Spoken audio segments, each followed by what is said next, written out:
It's one of the great detective stories of all time.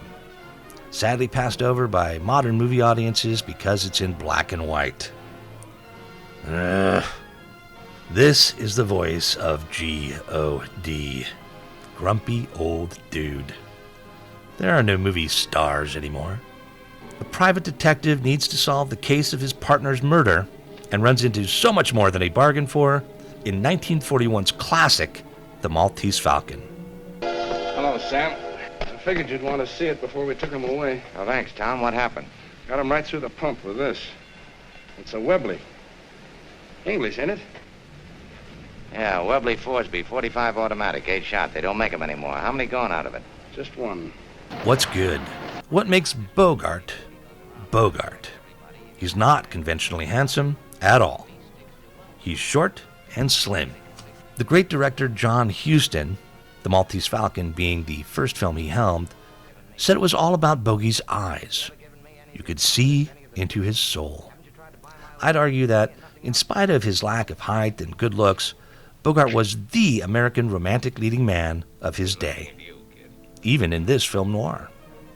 And a supporting cast that read like a who's who of great character actors, including Sidney Greenstreet, in his film debut, by the way, Peter Lorre, Ward Bond, and Eliza Cook Jr.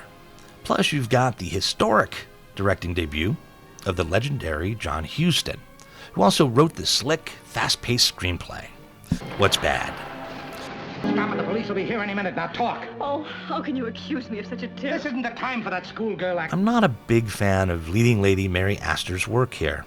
These sort of over-the-top style seems out of place with the rest of the ensemble. There were too many other great femme fatales around at that time for her to have such a plum role. What's ugly? Well, a few little filmmaking blips that let you know this film came out about 80 years ago. On the what the frick meter, I'll give it a 1 out of 10. If you know these kinds of films at all, The Maltese Falcon hits all the right notes. The final word. Great art, in any medium, deserves attention. The Maltese Falcon represents some of the best filmmaking of its day, with a director-star dynamic perhaps unequaled to this day. Huston once talked about how many of his leading male characters interested him because they were good men who didn't think they were good men. Bogart embodies those characters perfectly, and never better than in The Maltese Falcon.